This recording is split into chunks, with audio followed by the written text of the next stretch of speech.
कि हिंदी मीडियम से बच्चा डॉक्टर नहीं बन सकता, डॉक्टर बनने के लिए तैयारी करना चाहता है, तो ये वीडियो सिर्फ और सिर्फ आपके लिए है। वैसे बच्चे जो 10th से 11th में जा रहे हैं या फिर 11th से 12th में जा रहे हैं या फिर जो 12th पास आउट हो चुके हैं, उनके लिए ओवरऑल नीट क्या है, नीट की तैयारी कैसे की जा सकती है, नीट का सिलेबस क्या होने वाला है, एज क्राइटेरिया क्या होने वाला है, कितने क्वेश्चंस होते हैं, कितने मार्क्स से क्वेश्चंस होते हैं, इन सभी पर हम लोग बातचीत करने वाले हैं। तो ये वाली वीडियो जो है कंप्लीट सॉल्यूशन है, इसमें हम परेशानी समाधान दोनों पे विषय पे बात करने वाले हैं। सो हेलो मेरे प्यार दोस्तों, क्या हाल समाचार, कैसे हैं आप सब? बहुत ही शानदार, मस्त और जबरदस्त होंगे। मैं हर्षित ठाकुरिया स्वागत करता हूं। मेरे साथ मेरे हमसफर बॉटनी के सर का नाम नो डाउट जानते ही होंगे, वैसे कमेंट बॉक्स में आप बता सकते हैं, योगेश सर। तो स्वागत करते हैं आप सभी लोगों का बहुत शानदार तरीके से आज वाले इस प्यारे से सेशन में। नमस्कार साथियों, मैं आपके साथ आज हर्षित सर के साथ हम मिलकर के आप लोगों को एक बहुत शानदार चीज बताने वाले हैं। और आज की वीडियो आपको क्यों देखनी है, जरूरी है, लास्ट तक क्यों देखनी है, इसका मैं एकदम सारांश बता दूं आपको कि यार देखो, हम जो टीचर है ना वो हिंदी मीडियम के हैं। हिंदी मीडियम वो मीडियम जिसके लिए ये कहा जाता है कि संभावनाएं नहीं है, जिसके लिए ये कहा जाता है कि यहाँ पे आके सारी चीजें दम तोड़ देती हैं, जिसके लिए ये सोचा जाता है या पहले से ही परसेप्शन, पहले से ही दिमाग में ये सारी चीज बनी हुई है कि यहाँ कठिनाइयां, परेशानी, दुख, दर्द, पीड़ा, कष्ट और जो भी चीजें, सब चीजें साथ में रहती हैं। पर मैं यहां पर उन्हीं सारी चीजों को आज हम तोड़ने आए हैं।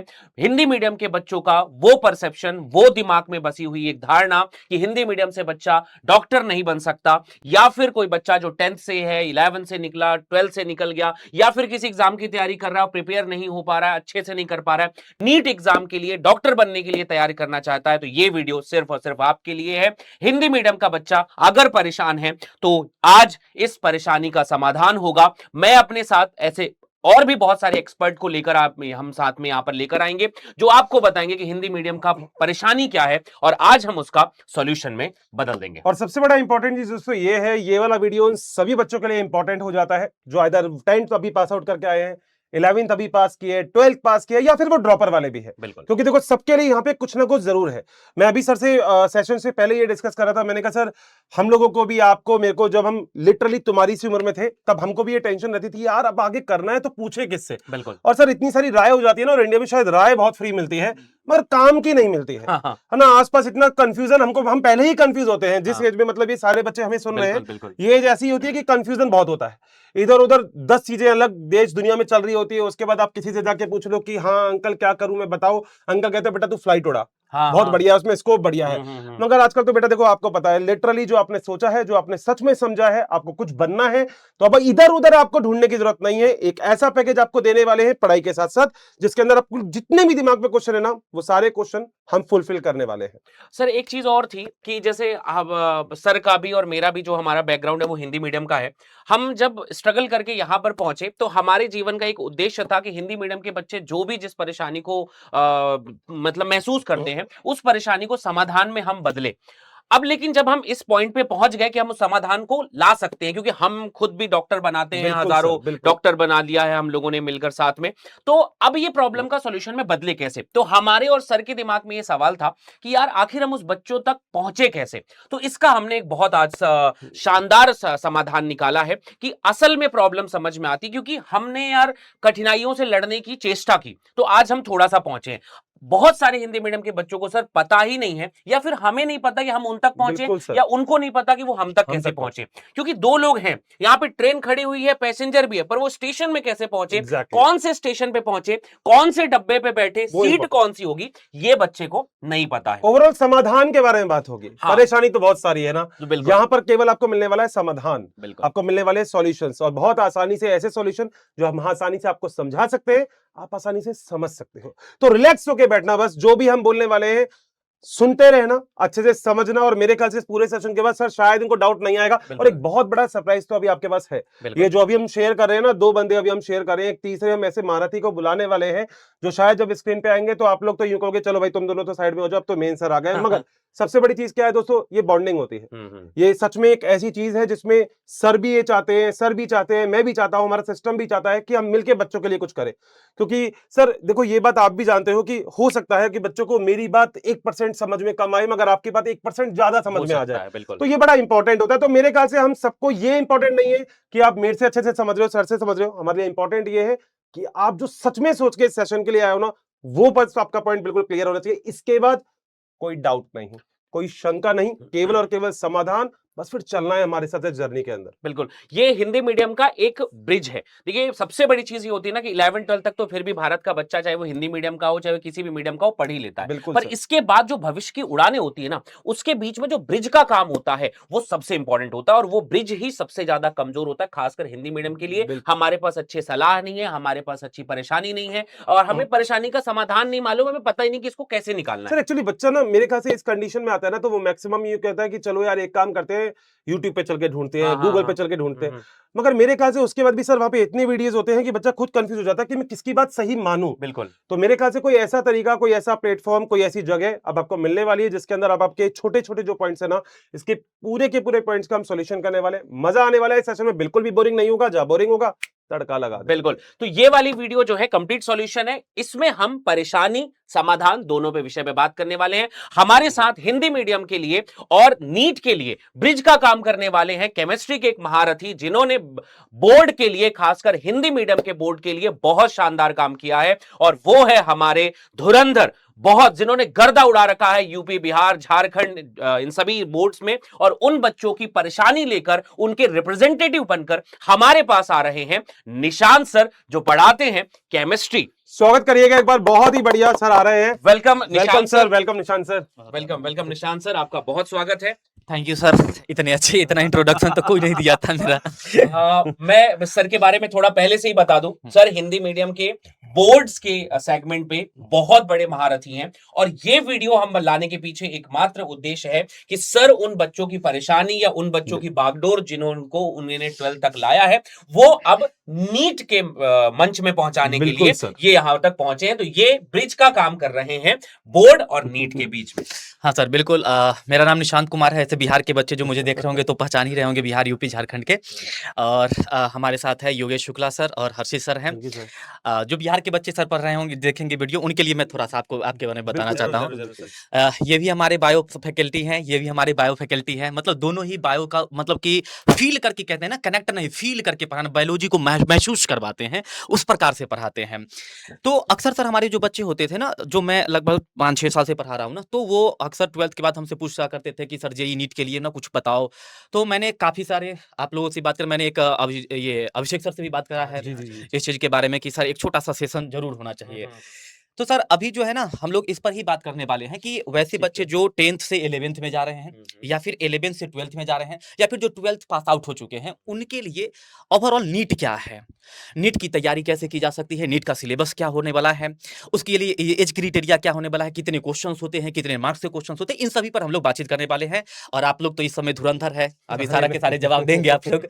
लेकिन सबसे पहले सर, अभी मैं सुन रहा था आपको, तो आप सर बोल रहे थे कि ये जो सेशन है ना, ये ड्रॉपर के लिए है, और बिहार के बच्चे को मैक्सिमम को यही पता नहीं होता कि ड्रॉपर है क्या। वो क्या, बिल्कुल सही बात है। बिल्कुल नहीं सर, तभी मैंने बोला कि ये जो छोटे छोटे पॉइंट्स है ना, क्योंकि देखो इन बच्चों को सर आप जितना अच्छे से समझ सकते हैं जी। वो नो डाउट, मतलब आपका यहाँ पे होना उतना ही इंपॉर्टेंट है जितना ये हम लोगों को सुन रहे हैं वो इंपॉर्टेंट है। नहीं, तो मतलब ये वो सारी चीजें ना सर कि हमने जो है एक Exactly. प्लेन लेकर बैठे हैं कि चलो आसमान की सैर कराते हैं, पर बच्चे को ये नहीं पता कि वो चेक इन कैसे करके Check-in का एयरपोर्ट check, के अंदर बिल्कुल कैसे सही- आना है, सही वो बात। सारी चीजें। तो आप उसके लिए हमारे बीच में वो जो कनेक्टिविटी है, जो बच्चों के बीच में और हमारे बीच में जो थोड़ा सा गैप आ रहा है, उसको सुधारने का बिल्कुल। काम। जी सर, तो हम आपको यहाँ पर पूरी तरीके से एकदम बिहार के बच्चे हैं, हम आपसे क्वेश्चन पूछते रहेंगे। जी बिल्कुल सर। सर आप बता, सबसे पहले सर आप यही बता दीजिए, क्योंकि मेरे बच्चे, सर मैं खुद जब बताता हूँ कि मुझे खुद नहीं पता था कि ड्रॉपर क्या होता है, तो इसलिए बिहार के बच्चों को सबसे, जो हिंदी मीडियम के बच्चे हैं, उनको सबसे बड़ी दिक्कत यही है कि ड्रॉपर क्या होता है, यही नहीं पता है। बिल्कुल। और दूसरी नंबर सर समस्या ये है कि हिंदी मीडियम के माध्यम के बच्चे भी क्या डॉक्टर बन सकते हैं, इंजीनियर बन सकते हैं। बहुत बढ़िया। तो सबसे पहले सर ये दो चीज बता दो, और तीसरा एक जो है वो नीट का फुल फॉर्म ही नहीं पता होता वो है। भी सर क्लियर करेंगे। तो ये चीज सर उसके लिए तो पहले- नो डाउट हम पीछे सब कुछ स्लाइड वगैरह में आपको बता देंगे, बट सबसे पहले जो मैं सर ने जो अभी पूछा कि क्या हिंदी मीडियम का बच्चा डॉक्टर बन सकता है क्या, देखो ये बात तो पहले तो आप लोग समझो, ये जो तीनों टीचर खड़े हैं इनका बैक हिंदी मीडियम से ही है, ठीक है, हम सब हिंदी मीडियम से पढ़े हुए हैं, और हमको शायद इस चीज का गर्व भी है, एक घमंड भी बोल सकते हैं कि घमंड भी है कि हम लोग जो चीज समझ सकते हैं ना हिंदी में, और हम लोग जो चीज समझ सकते हैं इंग्लिश में, वो शायद कोई और नहीं समझ सकता। तो ये वाली बात तो आप मान लेना कि हिंदी मीडियम का बच्चा कहीं पीछे नहीं होता।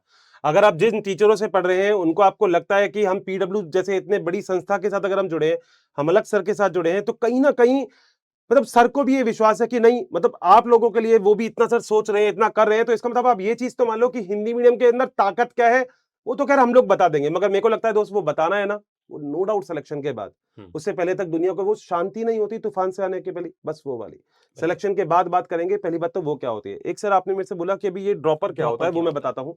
सर एक्चुअली क्या होता है, देखो मतलब नॉर्मली क्या होता है, जैसे बिहार में बच्चा भी, मैं राजस्थान के बच्चे की भी बात, कहीं का भी बच्चा हो सर, नॉर्मली क्या होता है, मतलब वो एडवाइस नहीं मिल पाती कि 10th हो गई, 10th के बाद नॉर्मल अपने वहां पे चलता है, चलो अब 11th में जाना है, 11th हो गया, चलो 12th में जाना है। 12th के बाद जब वो 12th का एग्जाम दे लेता है तो उसको लगता है कि चलो अब मेरा 12th का एग्जाम हो गया, अब मैं क्या करूं। तो कोई उससे बोल देता है अरे यार तू नीट की तैयारी कर, तो उसको लगता है कि वो 12th के बाद ही अब नीट की तैयारी करेगा, 12th से पहले तक तो करनी ही नहीं थी। बट ये वाली चीज ना कहीं थोड़ी सी अलग हो जाती है सर। ड्रॉपर एक्चुअली क्या है कि ऐसा बच्चा जिसने मान लो 11th भी पढ़ा है, 12th भी पढ़ा है, किसी कारणवश या तो उसने नीट की तैयारी की नहीं है या फिर किसी वजह से उसको पता नहीं था नीट है, तो अब वो अगले साल 1 साल बाद जो नीट का एग्जाम होगा उसके लिए जो तैयारी करेगा उसे हम ड्रॉपर बैच बोलते हैं। ड्रॉपर का मतलब जिसने 12वीं के बाद 1 साल दे दिया।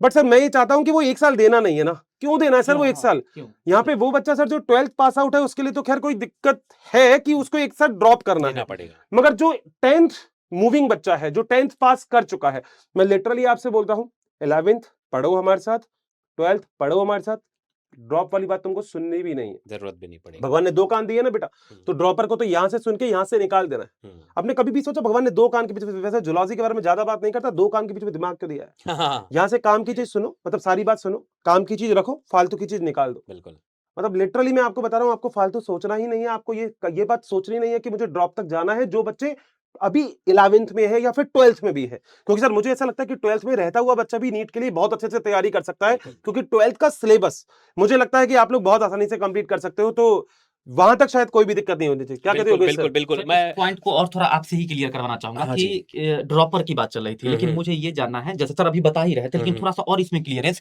कि बच्चे क्या 11th से ही नीट की तैयारी कर सकते हैं? सर देखिए, असली तैयारी जो है ना सर वो 11-12 से ही होती है।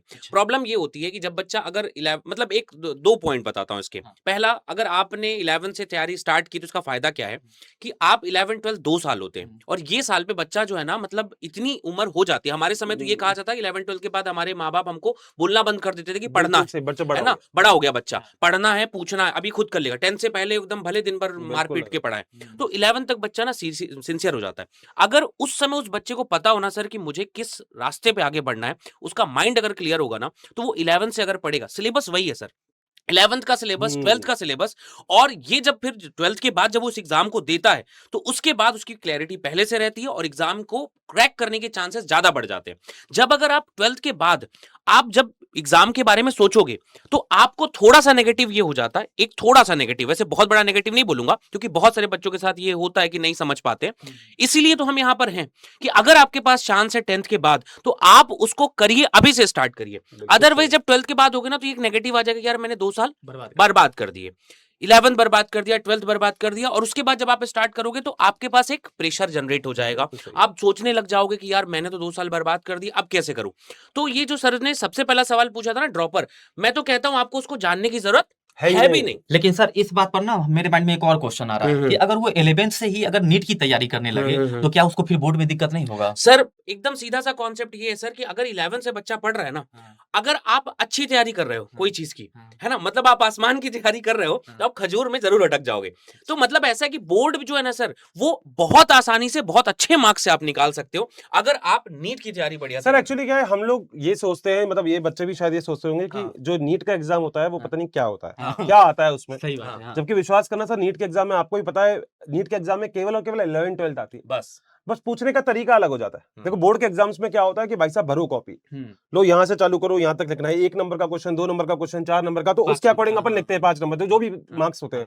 मगर सर नीट के एग्जाम में एक्चुअली क्या है, हमने जैसे कोई भी लाइन पढ़ ली तो उस लाइन के अंदर मतलब एग्जैक्टली क्या बोलना चाह रहा है वो, हमको वो बारीकी समझनी है। जैसे एक छोटी सी चीज है सर, 11th का बच्चा अगर सुन रहा है, जैसे हम कोशिका विभाजन वाला एक चैप्टर पढ़ते हैं, अब कोशिका विभाजन में जैसे हम G1S G2 वगैरह प्रवस्था पढ़ते हैं, तो ये सारी प्रवस्था पढ़ने के बाद हमने नॉर्मल चीज पढ़ ली, हमने पढ़ लिया है सब कुछ। मगर अगर मान लो नीट का एग्जाम वाला आपसे ऐसे पूछ ले कि भैया वो कौन सी प्रवस्था होती है जिस प्रवस्था के अंदर कोशिका अगर आगे चली गई तो भैया वो पीछे नहीं आ सकती, यूटर्न है नहीं।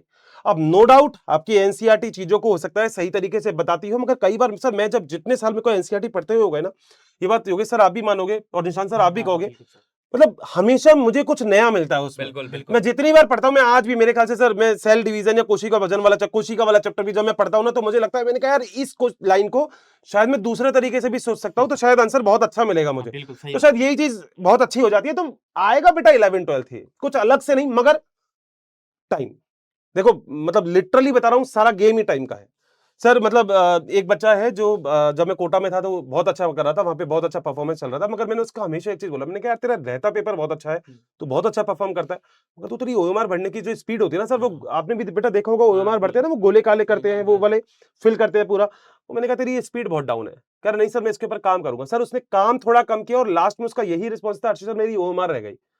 सर देखो तैयारी ऐसी करनी है कि बस एक बार फोड़ के आना है, देखो बिल्कुल, सीधी सी बिल्कुल, बात है। ये पहली तैयारी को अंतिम तैयारी समझ लेते बस हैं। बस बस वही करना है सर। और सर एक चीज मैं इनको और अच्छे से क्लियर कर दूं कि देखो 11th और 12th या फिर नीट के बीच में बेसिक फर्क है क्या। देखो जस्ट समझो, जैसे अगर आप 12th में हो, आप एक कोई प्रक्रिया पढ़ रहे हो, गुरु बीजाणु जनन मेगा स्पोरेंजेनेसिस, आप बोर्ड में उसको शुरू से लेकर लास्ट तक एक एक सीक्वेंस के साथ पढ़ते हैं।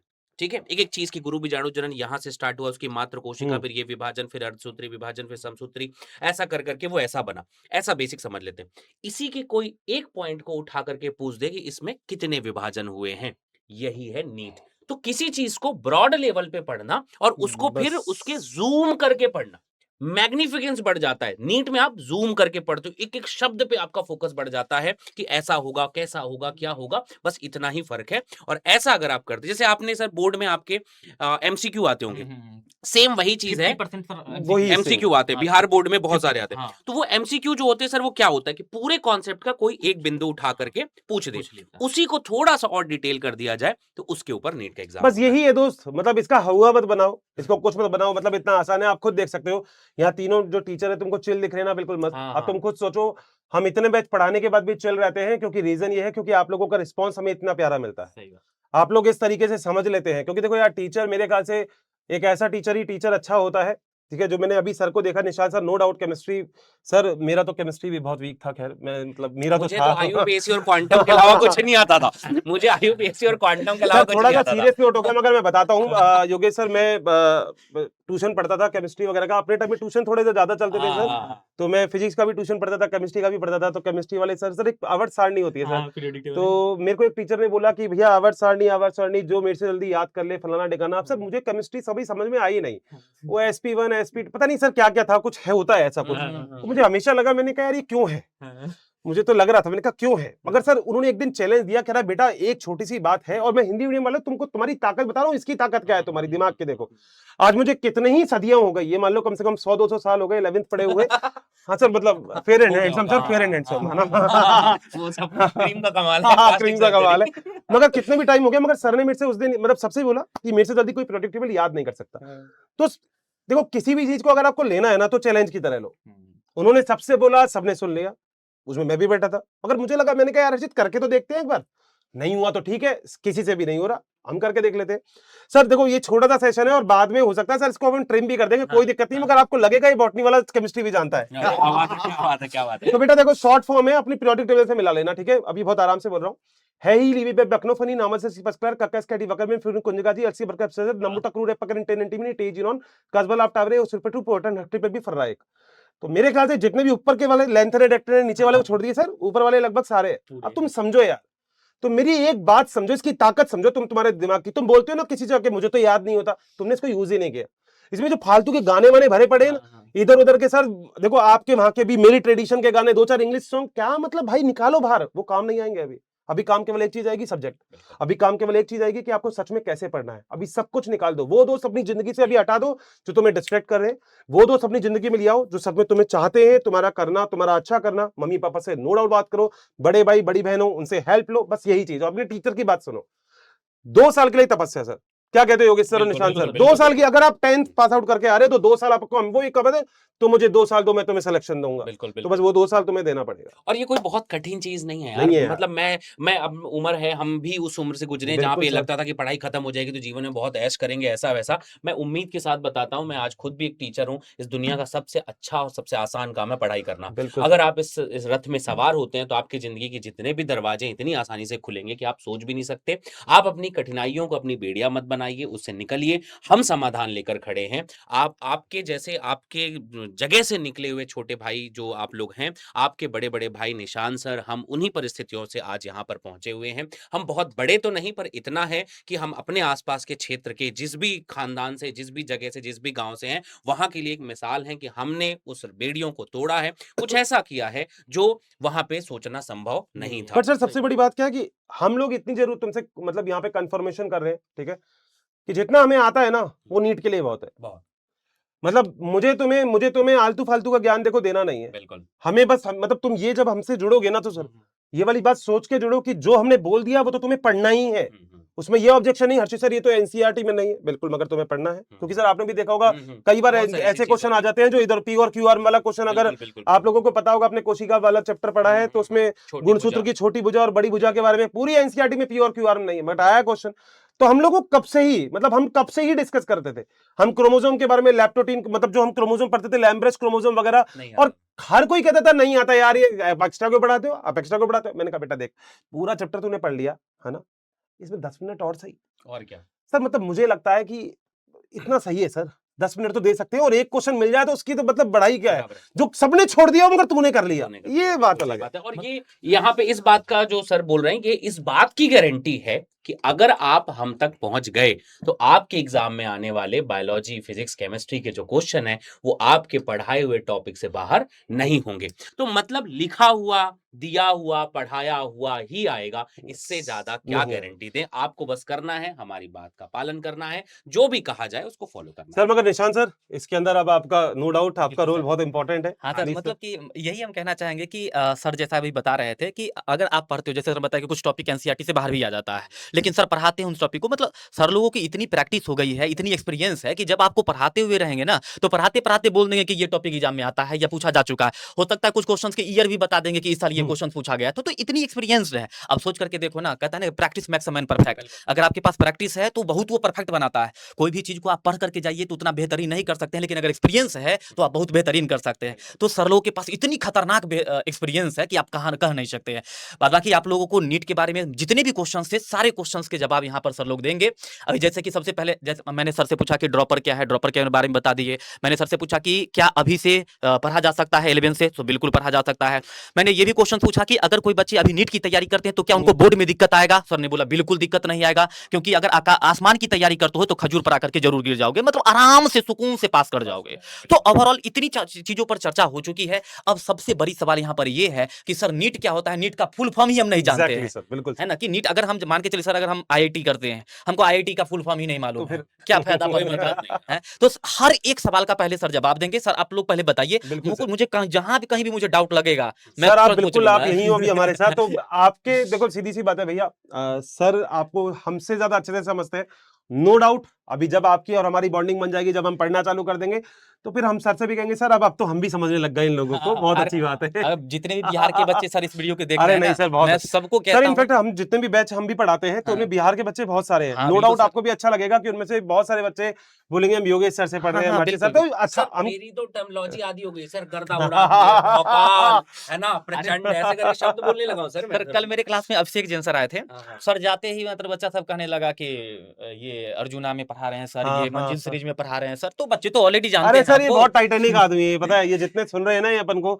ये अलग ही जहाज लेके चलते हैं। हाँ, सर बिहारी है ना, या तो कुछ नहीं करते नहीं तो पहाड़ तोड़ देते सर हैं। एक मैंने अभी सुना भी था अभी अभी कि एक बिहारी 100 पे भारी। 100 पे भारी है। हाँ, तो वही वाली हजार बात पे है। भारी सर, हाँ लाखों पे आजाद भारी। बिल्कुल सही बात है, लाखों में भी भारी लाखों में है। पे भारी है। मतलब अगर सोच लेना तो तो इनके कर लिए सकता है। पूरा कुछ भी पहाड़ तोड़ सकते हैं सर, कुछ मतलब कि कुछ कहा नहीं जा नहीं सकता। सर बहुत अच्छा आप थोड़ा सा इसको कंटिन्यू सर करिए। बिल्कुल। सबसे पहले कि नीट क्या होता है सर, इसके बारे में बताइए। सर देखो बेटा, ये वाली बात तो हम लोगों ने एग्जैक्टली अभी तक कर ली है कि हम लोगों को नीट के बारे में एक बहुत प्रॉपर बात करनी है, ठीक है। देखो सबसे पहले तो मैं आपको बता देता हूं कि नीट एग्जैक्टली है क्या, national eligibility cum entrance test. Exactly है क्या, जरा उसके बारे में मैं आपको थोड़ी सी हिंदी बात में बता बोलता देता हूँ हूँ। सर, हाँ राष्ट्रीय पात्रता प्रवेश परीक्षा। बहुत बढ़िया। अब देखो जैसे कि सर बीएससीबी को हम लोग बिहार हिंदी में बोलते हैं हाँ। बिहार विद्यालय परीक्षा समिति। अरे बहुत बढ़िया सर। बिहार विद्यालय परीक्षा नहीं, समिति। तो नेशनल का मतलब राष्ट्रीय, हाँ। और एलिजिबिलिटी का पात्रता, कम मतलब सह, और प्रवेश परीक्षा। परीक्षा बहुत बढ़िया। एंट्रेंस तो टेस्ट। एग्जैक्टली आपको बस ये प्रवेश परीक्षा के बारे में मुझे आपको बताना है। वैसे तो देखो ये जर्नी है, ये एक दिन का सफर बिल्कुल भी नहीं है। इसके अंदर आपको बहुत सारी, अगर आपकी कमी रह गई तो आपको पूरा करना है, तो वो सारी बात हम यहाँ पे करेंगे। ये स्लाइड बनाने का बेसिक मोटिव ये है कि आप लोगों के पास भी ये स्लाइड का, आपको जो भी चीज चाहिए आप स्क्रीनशॉट ले सकते हैं, तो आपके पास भी एग्जैक्टली रहे और आपको कभी भी दिक्कत नहीं आए। आपको दोबारा नहीं पूछना पड़े कि सच में फिजिक्स में क्या आता है, केमिस्ट्री में क्या आएगा, सर ये हम इससे क्या बन सकते हैं, सर ये वाले एग्जाम किस किस चीज में काम में आएगा। तो लगभग सारी चीजें यहाँ पे हम सर स्लाइड की फॉर्म में एक बार समझने की बिल्कुल सर। कोशिश करते हैं। हाँ, सर सबसे पहले अगर मैं बात करता हूं तो देखो नीट क्या है, ये तो नो डाउट हिंदी में योगेश सर ने आपको बहुत अच्छा बताया है, तो ये लगभग आप भी समझ सकते हो। बट सबसे बड़ी चीज क्या है, जो नीट का एग्जाम है ना, ये आप 12th के बाद दोगे, ठीक है। आपने 11th किया, 12th किया, तो 12th के बाद जस्ट आप एग्जाम जो आपका क्लियर होता है, लगभग मई में इसका एग्जाम होता है, तो आप उस कंडीशन में, हाँ, तो आप उस कंडीशन में इस एग्जाम को देते हो। पहली सर, बात तो ये हो गया। बच्चे की बहुत तरफ से अच्छे एक और सवाल जी सर। कि सर साल में नीट का एक बार एग्जाम होता है, एक 2 बार बार ही होता है? एक बार होता है सर। ठीक है सर। ठीक है हाँ। सर, बात करते हैं तो नो डाउट अभी फुल फॉर्म आपको बताई दी थी इसकी बहुत अच्छे से। ये कंडक्ट कौन करता है, देखो अलग अलग ऑर्गेनाइजेशन होते हैं, मगर मेरे ख्याल से हमको इन चीजों पे जाना नहीं चाहिए कि कौन कंडक्ट कर रहा है। हमारे हाथ में तो बस पेपर चाहिए जो हमें फोड़ना है और हमें सिलेक्शन करना है। तो नेशनल टेस्टिंग एजेंसी है, इनको अभी ये दामोदार दे रखा है कुछ सालों से कि भैया आप पकड़ो और आप नीट का एग्जाम ले एग्जाम लो। कंडक्ट कराओ, क्योंकि आप समझना ये बहुत बड़ा एग्जाम है, बहुत बड़ा एग्जाम है। बट एक हुआ होता है कि बहुत टिपिकल है, तो वो हुआ उसके लिए जो सर तैयारी नहीं करेगा, पर ही नहीं ऐसे उठ के गया चलो आज नीट का एग्जाम देना, वैसा नहीं होगा। क्योंकि सर बच्चा मेहनत बहुत करता है, क्योंकि आप समझ सकते हो बेटा, इंजीनियर शायद इतना इंपॉर्टेंट होता है नहीं होता मुझे नहीं पता, मैं कुछ ज्यादा नहीं बोलूंगा, मगर डॉक्टर कितना इंपॉर्टेंट होता है आपको पता है। हाँ। मतलब डॉक्टर बनने वाले हो ना आप, तो ये एग्जाम है आपके लिए। आप इससे क्या क्या बन सकते हो, एमबीबीएस कर सकते हो। एमबीबीएस तो पता है बेटा, दांत दिखाया ना, बीडीएस एमडीएस, बीडीएस तो जानते हो ना, हाँ ये दांत में लग जाता है कीड़ा वीड़ा। अब सर पहले मैं ऐसे ही समझता था, कई लोग ऐसे कहते हैं दांत में कीड़ा, मतलब दांत में कीड़ा घूमता है। हाँ। अरे बेटा अब बनोगे तब पता लग जाएगा कि घूमता है। तुमने दांत में कीड़ा डाला था कि जो घूमेगा वो, तो ये वाली बात ही मानना।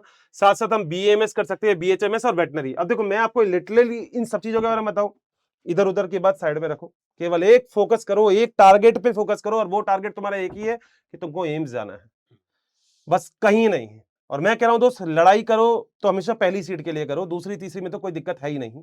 मतलब हमेशा पहली सीट के लिए लड़ाई करो, तो सच मेरे ख्याल से वो सबसे ज्यादा इंपॉर्टेंट हो जाता है। आपको नहीं सोचना और कुछ बनने के लिए, मगर याद रखना सर, अगर ये फर्स्ट रैंक, मैं कह रहा हूँ एम्स में फर्स्ट रैंक आ गई, तो सर शायद आज ये हमें बोल रहे हैं कि हम निशांत सर से पढ़ते हैं, योगेश सर से, ऐसे सर से, बाद में हम कहेंगे कि हमने इनको पढ़ाया भाई, हाँ। या ये कहेंगे ये मेरे टीचर है अभी भाई। अभी बच्चे कहते हैं सर एक फोटो हो जाए, बाद में टीचर कहेंगे हाँ, एक फोटो हो जाए। सर नो डाउट, पता है हाँ। एक टीचर एक बच्चे की जो प्रतिभा होती है ना, जो हाँ। उसका सक्सेस होता है, उससे ही पहचाना जाता है। बिल्कुल क्यों सर, योगेश सर, क्या कहते बिल्कुल, हैं? आज हम जहाँ पे भी हैं उसमें सबसे बड़ा योगदान तो इसी बात का है कि हमारे बच्चे कहाँ पर पहुंचे। हाँ, हाँ। हमें तो इसी बात को लेकर हमें प्रमाणित किया जाता है, या हम अपने आप को प्रमाणित करते हैं कि हमने पिछले 10 सालों में पढ़ाया तो क्या किया है। तो बच्चों को डॉक्टर बनाया है इस आप एग्जाम की। होम्योपैथिक वगैरह कोई सा भी डॉक्टर बनना चाहते हो ना, मतलब लिटरली, मतलब मैं कह रहा हूँ आप सोचो ही मत किसी चीज के बारे में, आप तो बस तैयारी करो। अभी आपको कुछ नहीं सुनना, आपको 11th और 12th पढ़ना है, हमारे साथ पढ़ना है, फिजिक्स पढ़नी है, केमिस्ट्री पढ़नी है, बॉटनी और जूलॉजी पढ़नी है, बट दैट्स इट। आपको कहीं दिमाग नहीं लगाना। और सबसे बढ़िया चीज ये है इस एग्जाम के बारे में बताता हूं कि पूरे भारत में बायोलॉजी स्ट्रीम से कुछ भी अगर आप करना चाहते हैं तो सिर्फ एक एग्जाम ही है जो पूरे भारत में कंडक्ट होता है, जिसका इसीलिए इसको राष्ट्रीय परीक्षा कहते हैं। अब राष्ट्रीय परीक्षा की सबसे अच्छी बात है कि सोचो भारत में पढ़ने वाले सारे बायोलॉजी के बच्चे इस एग्जाम में पार्टिसिपेट करेंगे। अच्छा कॉम्पिटिशन है, भारत के सबसे तेज दिमाग से आप कॉम्पिटिशन करेंगे। आप उस एग्जाम में बैठेंगे जिसमें एम्स का डॉक्टर बनने वाला है, आप भविष्य की निर्माण करने वाले हैं, तो इसलिए इस एग्जाम की तैयारी करेंगे। ये एमबीबीएस जो एलोपैथी डॉक्टर होते हैं, जो ऑपरेशन वगैरह करते हैं, वो आप बनेंगे। बीडीएस से आप जो है डेंटिस्ट बनेंगे, डेंटिस्ट ये भी बहुत जरूरत की चीज है। बीएमएस यानी आयुर्वेद के डॉक्टर भी आप इसमें बन सकते हैं। बीएचएमएस मतलब होम्योपैथी के डॉक्टर बन सकते हैं। इसमें वेटनरी के डॉक्टर यानी जो पशु चिकित्सक होते हैं आप वो भी बन सकते हैं। इसमें होम्योपैथी के अलावा एक और चीज होती है यूनानी, ये भी एक पद्धति है, ठीक है। इसके अलावा फिजियोथेरेपी भी एक पद्धति है, जो हड्डियां वगैरह टूट जाती हैं तो मालिश वगैरह करके ठीक करते हैं। फिजियोथेरेपी एक पद्धति है, यूनानी है, नेचुरोपैथी भी एक पद्धति है। इस प्रकार से 8-9 पद्धति के डॉक्टर बनते हैं। और सबसे अंत में जो नर्सिंग का एग्जाम होता है, उसके भी जो भारत के बड़े बड़े कॉलेज हैं उसमें भी आप नर्सिंग का जो एंट्रेंस एग्जाम है, इसी से मतलब एक एग्जाम टॉप पे है तो आप एमबीबीएस एम्स मिलेगा, उसके बाद एमबीबीएस की गवर्नमेंट सीट, उसके बाद कुछ प्राइवेट सीट, उसके बाद आपके पास बीडीएस करने का ऑप्शन है गवर्नमेंट पे, बीएमएस, बीएचएमएस, यूनानी, नेचुरोपैथी ये सब करने का अच्छा, ऑप्शन आपके ओवरऑल पास सर है। अगर हम ओवरऑल बात करें कि अगर हम नीट की तैयारी कर रहे हैं, सपोज करिए कि हमारा एमबीबीएस नहीं निकल पा रहा है और हमको कुछ कम, जैसे कि हमको 200-300 नंबर आ रहा है, तो क्या वहां से नर्सिंग में जा सकते हैं हम? कम देखिए, नंबर से। आप भारत के किसी भी जगह पे करने के लिए हाँ। आप अगर नर्सिंग कर रहे हैं ना, तो हाँ। गवर्नमेंट की जो नर्सिंग है, अगर आपके सब कम नंबर आ रहे हैं, बट वो डिपेंड करता है सर कि उस साल के कट ऑफ क्या है, कट ऑफ क्या उस साल का कट ऑफ क्या है। जैसे पिछले साल जो है, पिछले के पिछले साल 720 में 720 लाने वाले नंबर बहुत सारे थे। तो उससे क्या हुआ कि जो कट ऑफ हाई नीचे का कट ऑफ जो होता, हर किसी का कट ऑफ ऐसे होता है, जैसे आप समझ लीजिए कि 700 5 650 के ऊपर नंबर है तो आपके पास एमबीबीएस के चांसेस अच्छे हैं। 600 के ऊपर है तो 650 से 600 से कम अगर हैं तो बीडीएस के चांस है। ऐसा करते करते जितने नंबर कम होते जाते हैं, उस साल कितने बच्चे बैठे, उस साल क्या क्राइटेरिया रहा, कट ऑफ रहा, इस पे डिपेंड बट सर करता है। इसमें एक चीज और रख सकता हूँ, हम्म। जैसे मान लो कोई बच्चा ऐसा है जिसको नीट के एग्जाम में 220 नंबर आए हैं, ठीक है। तो सबसे पहला टारगेट तो ये रहता है यार 220 नंबर आए हैं कि अब मैं क्या करूं। हम्म। बट मुझे बेटा ऐसा लगता है कि अगर 220 नंबर आपके आए हैं और सच में आपको लगता है आपने पूरी मेहनत की थी और आप इससे ज्यादा मेहनत नहीं कर सकते, तो फिर आप कुछ भी करो। मगर मेरे को ये लगता है कि नर्सिंग अगर आप बनना चाहते हैं तो नो डाउट ये आपकी खुद की सोच है कि आप बना, मगर आप डॉक्टर बने तो उसमें खुशी ज्यादा होगी। आप मेरी बात समझिए जो मैं बोलना चाह रहा हूँ। अगर आप 220 नंबर लेके आ रहे हैं सर, मैं आपको बताता हूँ, जब मैं कोटा में था तो एक स्टूडेंट था सर, जिसके नंबर छोड़ो सर, मतलब वो पास आउट की कैटेगरी में भी नहीं था, वो कहीं भी नहीं था, और वो 2 बार ड्रॉप करके आया था। अच्छा। तो जब वो मेरे से मिला था तो उसने यही कहा, मतलब बैठ के थोड़ी सी बात हुई, तो काउंसलिंग हम करते ही हैं, और जैसे आज आप लोगों से बात करें तो ऐसे वहाँ पे ऑफलाइन सेंटर पे काउंसलिंग होती थी। तो जब काउंसलिंग हुई ना तो उसके पेरेंट्स भी आए थे, और उसके पेरेंट्स ये चाह रहे थे कि इसको हम वापस कोटा से घर ले जाए, अब कि इसका हो गया जो भी होना था, अभी नॉर्मल कुछ भी करेगा। सर ये बात हो गई लगभग 2-3 साल पुरानी बात हो गई। तो सर जब हम सब पूरी टीम बैठती है सर ऐसी कंडीशन में कि एक बच्चा सच में वो चाहता क्या है, सर उसने हमको इतना कॉन्फिडेंस दिया, और आप विश्वास करना, मतलब ये वाली बात, ये सर पीडब्ल्यू के लिए भी मतलब बहुत क्रेडिट वाली बात है कि हम लोगों ने उस टाइम बस ये वाली चीज कही कि भैया ये बच्चा क्या चाह रहा है, एक बार बस पूछ लेते हैं। सर उसने यही बोला कि सर 2 साल में मैंने खराब कर दिए, मैंने खुद जानता हूं मैंने खराब कर दिया, मैंने बिल्कुल नहीं पढ़ा, जो मेरे नंबर आए बिना पढ़े आए हैं, एक बार बस घर वालों से कह दो मुझे मौका और दे देंगे। तो हमने कहा ठीक है भैया आप घर चले जाओ, वहां से बैठ के पढ़ लेना। कह रहे नहीं सर यहीं रह के पढ़ना है। और सर लिटरली आप विश्वास करेंगे, उस सर उसने जो मेहनत की है हम लोगों के साथ, जो उसने खुद ने पर्सनल मेहनत की है, और सर देखो अब जब इंसान पीछे देखता है ना तो वो 2 साल भूल जाता है कि उसकी जिंदगी के कैसे गए, क्योंकि अब सक्सेस बहुत ज्यादा है, नाम क्या कि डॉक्टर लग गया सर। और मतलब लिटरली वो जो खुशी थी ना जब वो पास आउट होके गया था और हमको मिठाई खिला के गया था, मतलब वो खुशी अलग ही होती है सर। और शायद एक एज ए टीचर हम लोग समझ सकते हैं कि ये वाली चीज, तो अगर 220 नंबर भी ला रहे हो, मैं कह रहा हूँ आप कुछ भी ला रहे हो, आपका नहीं हुआ अभी, और आपने सच में मेहनत नहीं की थी, तो बेटा फिर करो ना। फिर इतना मुश्किल एग्जाम नहीं है, विश्वास करना। देखो बॉटनी के बारे में तो हम बोल रहे हैं कि इतना मुश्किल नहीं आएगा, जो पढ़ाएंगे उसमें से आएगा, बस वहीं से ही आएगा, तो आपको फालतू कुछ नहीं करना। और मैं फिर भी आपसे कह रहा हूं आप सब कुछ छोड़ो, आप बस ये चीज याद रखो कि आपको सिलेक्शन करना है, पहली सीट चाहिए, दैट्स इट। सर एक बिहार के बच्चे से और सवाल, जैसे कि हम लोग बोर्ड में पढ़ाते हैं ना, मैं जस्ट मतलब सर किसको अदर बेस से नहीं लीजिएगा, बच्चों के लिए क्वेश्चन पूछ रहा हूँ। तो हम लोग जैसे पढ़ाते रहते हैं ना, तो मैं कह देता हूँ कि ये क्वेश्चन ना अगला साल आ जाएगा, ठीक है, तो क्या आप लोग में भी ये तरह रहता है क्या? सर हम बोल देते हैं कभी कभी, हाँ। कभी कभी मन से सर, और वो अंदर से ही आवाज निकलती है। हाँ। मतलब ऐसा भी होता है कई बार हम 2-3 बैच पढ़ा रहे होते हैं, तो हाँ। किसी बैच में नहीं निकलती, मगर एक बार ऐसा इंट्यूशन आ जाता है, और सर कई बार ये वाली बात सही भी हो जाती है। अच्छा, एक चीज और होता है, जैसे कि हम पढ़ाते हैं, कहते हैं कि ये वाला टॉपिक पढ़ लो एग्जाम में पक्का आ एग्जाम सकता में है, आएगा। तो ऐसा देखिए होता है क्या सर? ये तो एकदम बहुत फिक्स सी सर चीज है एक्सपीरियंस सर, हो जाता है, मतलब जैसे experience, आप हो, हाँ। आपने इतने सालों के पेपर देख लिए हाँ, बोर्ड वगैरह हाँ, के, हाँ। तो अब इतने सालों के पेपर देखने के बाद ना इंसान को अब जैसे सर मैं नॉर्मल बताता हूँ, हाँ। जैसे जिस भी जगह पे, जिस भी गांव में, किस भी शहर में हम रहते हैं, तो हम लोगों को लिटरली पता होता है कि इस वाली रोड से जाएंगे, यहाँ पे खड्डा होगा, तो हम अपने आप अपनी बाइक को एक साइड रखते हैं, कोई बताता नहीं है सर। और मतलब आप खुद भी जिस घर में सर मैं रहता था, जो मेरा बचपन का घर है, अब तो नया घर हो गया, तो जो नए पुराने घर में हम रहते थे ना सर, आप मेरे से कहो ना हर्षित आंख बंद करके चलना है, यहाँ पे मैं आंख बंद करके चल लेता था सर। तो ये जो काबिलियत है ना सर, ये समय के साथ आती है, ये एकदम से नहीं कि आज कोई पढ़ाने। सर नो डाउट देखो आप लोगों ने भी देखा होगा, और आपने सर, आपने, मैंने, हमने सबने देखा यूट्यूब पे ऐसे बहुत सारे, मैं सब वैसे सभी टीचर अच्छा पढ़ाते हैं, बट फिर भी मुझे लगता है सर एक्सपीरियंस बहुत मैटर करता है, बहुत मैटर करता है। मतलब जिस तरीके से मान लो सर ने अभी वो गुरु बीजाणु और लघु बीजाणु के बारे में बात किया, सर वहां से एक छोटा सा क्वेश्चन सर ने पूछ लिया, बेटा ये वाला क्वेश्चन है बस पढ़ लेना, तो बेटा मतलब ये वाली बात मानो कि वो आएगा, मतलब मानो उससे रिलेटेड वैसा कुछ आएगा। देखिए सर मैं एक बात सच बता रहा हूँ कि अगर आप 2-4 साल किसी एग्जाम को फॉलो कर रहे हैं ना, तो आपको ये बात समझ में आ जाती है कि क्या पढ़ना है। एक्सपीरियंस असल में ये बताता है, मेरा जो कहने का कि क्या नहीं पढ़ाना है, क्या है नहीं? ना? यस, है ना? यही चाहिए, ये सबसे बड़ी चीज है। जिस टीचर को ये समझ में आ जाए ना कि क्या चीज नहीं, देखो सर संसार है पूरा, आप अगर नॉलेज देने जाएंगे ना तो दुनिया का है, और हमारे पास तो फिर भी 10-12 साल हो गए पढ़ाते, और ऊपर से टीचर है तो बोलने की आदत और है, देने बैठेंगे तो वो लेते लेते थक जाएगा। तो एक अच्छा टीचर और एक्सपीरियंस टीचर जो मैं समझता हूँ, जो मैंने अपने जीवन में सीखा है सर, जो मैं पहला साल था ना, वो मैंने सबसे ज्यादा कंटेंट पढ़ाए थे, है ना, सेम है ना, सबसे ज्यादा कंटेंट पढ़ाते हैं। और धीरे धीरे जब मैं आज मेरा 10वां साल है पढ़ाते हुए, तो मैं बच्चों को ये समझा दिया है कि ये पढ़, इसके बाहर आ जाए तो मेरा नाम बदल सर देना। वो एक लाइन होती है ना, मतलब एक बैच में हमें हम लोग एक लाइन बोल देते हैं कि मैं वो नहीं पढ़ाता जो मुझे आता है, हाँ, मैं वो पढ़ाता हूँ जो नीट में आता है। तो ये बड़ा इंपॉर्टेंट हो जाता है सर। मतलब लिटरली सर आप लोग भी जैसे कूपर एक बुक है सेल डिवीजन की हमने पढ़ी थी सर, उसमें बहुत कुछ दे रखा है। और आप देखोगे ना इंग्लिश मीडियम की एनसीईआरटी की जो कुछ डायग्राम्स और लाइंस है वो as it is copy paste है वो कूपर बुक के। तो बच्चा मुझसे कहता है अर्षित सर क्या सेल डिवीजन इतना ही है? मैंने कहा यार चेक पॉइंट्स वगैरह पढ़ाने लगेंगे, सीडीई के पढ़ाने लगेंगे, साइकिलिंग वाइकिलिंग पढ़ाने लगेंगे, तुम पागल हो जाओगे। बट सर हमको आता है पर वो नीट में नहीं आता ना। अब बच्चे को दिखाने के लिए कई बार सर मैंने देखा टीचर पढ़ा रहा है, अरे भाई नहीं आएगा ये, वो नहीं आता कंटेंट। तो सर मेरे को लगता है ये जजमेंट किसी से नहीं है बेटा, किसी से कोई जज नहीं करना। बात ये है नीट के अंदर सिलेक्शन करने के लिए मतलब ये जो तुम्हारे पास कुंजी है ना, ये कुंजी बस काफी है। तो इससे मतलब हम बहुत शॉर्टेड हैं इस हाँ, मामले को लेकर। बिल्कुल सर। बताइए सर सिलेबस क्या है? तो सर इसमें सब्जेक्ट की बात की जाए तो हाँ। फिजिक्स नो डाउट बायोलॉजी वालों का सबसे फेवरेट सब्जेक्ट है मुझे लगता है ऐसा। केमिस्ट्री, बायोलॉजी के अंदर बॉटनी और जूलॉजी। बॉटनी के बारे में मैं जानता हूँ, वनस्पति शास्त्र होता है, प्लांट्स के बारे में पढ़ते हैं।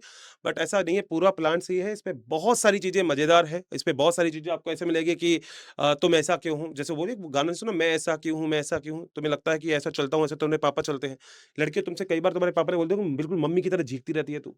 तो ये तुम्हें सोचना पड़ेगा ये क्यों, और उसका आंसर हम तुम्हें यहाँ बॉटनी में देंगे। जूलॉजी के अंदर नो डाउट आपको पता है सारे एनिमल, चाहे वो पाचन के बारे में, श्वसन के बारे में, गमन, उत्सर्जन, ये सब चीजों के बारे में पढ़ोगे। एक तुमने 9th क्लास में आई थिंक वो चैप्टर है तुम लोगों के, जिसमें तुम protozoa, porifera, coelenterata, arthropoda, mollusca, echinodermata, platyhelminthes, aschelminthes, annelida वगैरह पढ़ते हो, वो सब यहीं आएगा। यहीं ये सब जो खतरनाक है ना ये यहीं आएंगे। बट यहाँ मैं कह रहा हूँ ये तबाही है। सर ये बात तो योगेश सर भी जानते हैं कि इसके अंदर से क्वेश्चन बॉटनी के अंदर से बहुत ज्यादा बहुत ट्रिकी आते हैं। मतलब सिलेक्शन मैं तो कहता हूँ बॉटनी करवाती है आपकी। बॉटनी से रीजन क्या करा। होता है ना सर, बॉटनी जो है बच्चों को थोड़ा मतलब ये एक ऐसा परसेप्शन बना हुआ है प्लांट को लेकर कम पढ़ने का, बट असल में मैं हमेशा कहता अब हूँ वो यार, नहीं है। मैं तो मतलब इवन बैक्टीरिया को पढ़ाता हुआ पहला लाइन ये कहता हूँ सर कि ये बैक्टीरिया तुम्हारे पूर्वज है भाई, एंसेस्टर है, इनसे बने हो तुम। ये वहीं बैठता है बेटा जहाँ कोई नहीं बैठता, हाँ, जहाँ पे तो ज्वालामुखी है ना, जहाँ पे बहुत ठंड होती है। हम्म। अबे हाँ मत करो। सर भी कर रहे हैं, सर कह रहे हैं हाँ ये बोल रहा है तो बिल्कुल सही बोल रहा है, कोई दिक्कत नहीं। अच्छा कई बार हो जाता है, जैसे ये वाली चीज तुमको घर पे नहीं मिलेगी। ये तो देखो हम लोग सर वगैरह है ना, तो हम लोग तो कहते हैं अच्छा अच्छा ये बोल रहा है तो बहुत बढ़िया, वोल्केनो के आसपास तो ठंडी होती होगी, बहुत बढ़िया है, बहुत बढ़िया। लिटरली तो मम्मी पापा से बोलो कभी, पापा ज्वालामुखी के पास ठंड होती है, पापा अलग लपेट देंगे तुम्हें। पापा कहेंगे बेटा तू तो पहले यहाँ आ, सर्वर से तो बाद में बात करूंगा, पहले तू आ जा। सही बात है। तो बेटा सीधी सी बात है, पढ़ना है, ओवरऑल बात ये। तो इसे हिंदी में एक बार बताएं सर, इसको भौतिक शास्त्र कहते हैं, भौतिकी, फिजिक्स, रासायनिक शास्त्र कहते हैं, और ये जीव विज्ञान है, नॉर्मल जीव विज्ञान है, इसमें जीव विज्ञान, प्राणी विज्ञान वगैरह दोनों नहीं, प्राणी विज्ञान और वनस्पति विज्ञान ये है। ये आपका 11 का सिलेबस ही इसमें पूरा हाँ। होता है। टोटल 180 क्वेश्चन आते हैं इसमें, टोटल 180 क्वेश्चन आते हैं। अभी टोटल 180 करने हो गए हैं सर, इसमें अटेम्प्ट जो है ना 200 वाला ऑप्शन यहाँ पर अभी हट गया, सिर्फ हाँ, 180 क्वेश्चन आते हैं अभी। मतलब ये भला हट गया सिस्टम। हट हाँ, पहले 200 आते थे, कोविड के टाइम पे 200 आते थे। अच्छा, है ना, उसमें से but- 180 करना पड़ता था। हाँ, अभी but 180 में से 180 180 करना। में से 180 करना है आपको। अच्छा, हर एक मार्क्स पे आपको क्या है 4 नंबर मिलते हैं अगर आप उसे सही करते हैं तो, और अच्छा। अगर आप एक क्वेश्चन गलत कर देते हैं तो -1 मार्क्स मिलता है आपको। नेगेटिव मार्किंग भी है। नेगेटिव मार्किंग भी इसमें है। ठीक है। और टोटल 720 नंबर का होता है, इस हिसाब से 180 720, मतलब इसमें से जो है 360 बायोलॉजी के होते हैं, 180 बॉटनी के, 180 जूलॉजी के, उसके बाद 180 केमिस्ट्री के, 180 फिजिक्स के, 180 मतलब 180 आधा जो है तो बायो ही रख रखा है। हाँ जी, आधा बायो है पूरा। 50% बायो ही सर, रख ये रखा मान है। लीजिए बायो। मतलब टोटल मिला के अगर देखा जाए तो 90 क्वेश्चंस तो आपके हो गए बॉटनी जूलॉजी के, हाँ, और 45 हो गए फिजिक्स केमिस्ट्री के। हाँ। और सर इनके लिए बहुत अच्छी चीज है, हाँ, इनको ये पढ़ने में ज्यादा मजा आता है। हाँ, ये तो है। ये फिर अगर कुछ टफ अफ आ जाता तो हाँ। बच्चों को बड़ी समस्या हो जाती है। हाँ। इसके बाद फिर बायोलॉजी 360 मार्क्स का, सबसे ज्यादा वेटेज इसी का है, 90 क्वेश्चन इसी से पूछे जाते हैं। 45 इसमें बॉटनी के होंगे, 45 जूलॉजी। जूलॉजी के होंगे। 180 मार्क्स का फिजिक्स होगा, इसमें कॉन्सेप्चुअल क्वेश्चन, न्यूमेरिकल्स, ये सब बहुत अच्छे आते हैं, और यही सबसे ज्यादा आपको चेक करता है, क्योंकि आने बच्चे बहुत सारे ये कहते हैं कि सर इसमें फिजिक्स की क्या जरूरत है, ऐसा वैसा, बट आने वाले भविष्य में इंस्ट्रूमेंट का यूज और भविष्य की संभावनाओं को देखते हुए, ठीक है, ये सब चीज की जरूरत क्योंकि पड़ती है। बच्चे सर कहते हैं ना कि अगर फिजिक्स मुझे समझ में आता है तो हम जेई ना कर लेते। नहीं नहीं, ये बात सर मगर आज के टाइम में ना ये वाली चीज इंपॉर्टेंट हो जाती है सर। देखो जैसे अभी सर ने बताया फिजिक्स के, क्योंकि सर आज के टाइम में ना इक्विपमेंट्स बहुत यूज आ रहे हैं, और नो डाउट इसके बिना तो नहीं होगा। और सर जैसे केमिस्ट्री की अगर मैं बात करूं, आप लोगों को लगता है ना कि सच में केमिस्ट्री क्यों इतना इंपॉर्टेंट है? बेटा कुछ भी लिखोगे ना, कोई भी दवाई लिखोगे ना, हवा तो बना के नहीं भेजोगे उसमें, लिखोगे ना कुछ तो सॉल्ट तो होगा कोई तो, जो भी कुछ है सब केमिस्ट्री तो है, सारा ऑर्गेनिक कंपाउंड तो उसी में यूज सब वही है सर। सारा का सर तो सारी चीजें जो ली हुई है ना, वो सारी चीजें लिटरली इनके आगे फ्यूचर के काम की है। बिल्कुल बिल्कुल। और सीखना चाहिए सर, सीखना बच्चों को चाहिए। ना साइंस सीखना चाहिए। बहुत जल्दी अपने आप को ना किसी एक चीज पे ले जाने से पहले, पहुंचने से पहले अपने आप को सारे विषयों के बारे में जानकारी होनी चाहिए। फिर जो इसके केमिस्ट्री बाद जो केमिस्ट्री है वो भी 180 क्वेश्चंस के होते हैं, उसके 3 पार्ट हैं, फिजिकल, ऑर्गेनिक, इनऑर्गेनिक। अब इसमें जो इसमें ये बोटनी कहना कि बच्चे जो हैं स्कोर कैसे करें, मतलब क्या है अच्छा इसका पूरा का पूरा मूल मंत्र, क्या है सिलेबस, क्या है? तो पूरा का पूरा सिलेबस 11th एंड 12th का सिलेबस है पूरा, फिजिक्स, केमिस्ट्री, बायोलॉजी। फिजिक्स में, केमिस्ट्री में थोड़े न्यूमेरिकल्स आ जाते हैं। बॉटनी, जूलॉजी जो है पूरी तरह से 11 12 की ही जो सिलेबस है उसी को अच्छे से पढ़ के, समझ के, मतलब आराम 11 करके। 12 अगर कोई तगड़ा से तैयारी कर ले हाँ, हाँ। तो फिर बिल्कुल। तो उनको कोई दिक्कत होने सर, वाला कोई नहीं। कोई कोई लोड ही नहीं है, क्योंकि सब कुछ 11 12 ही है सर। सारा सब कुछ 11 12 ही है, उसके बाहर से कुछ आएगा ही नहीं। हम्म। और उसके बाहर से जहां हमको लगेगी कि हाँ यहाँ से कोई क्वेश्चन बन सकता है, तो वो तो हमको आपको आपको क्लास में ही करवाएंगे, तो उसमें दिक्कत नहीं है कुछ भी। अलग से नहीं पढ़ना आपको कुछ भी। बिल्कुल। वही 11th की जो आपकी एनसीईआरटी है, जो आपने इतने संभाल के रख रखी है, वही 12th की जो आपको एनसीईआरटी, मतलब लिटरली अभी आप देखने वाले हो, हर कोई, मतलब मैं हो गया, सर हो गया, हम हर कोई ये कहते हैं, मैंने कहा हम क्या जानते हैं, मतलब कई चीजें तो सर ऐसी है जो हम लोगों को एनसीईआरटी की वजह से कुछ अलग बतानी पड़ती है।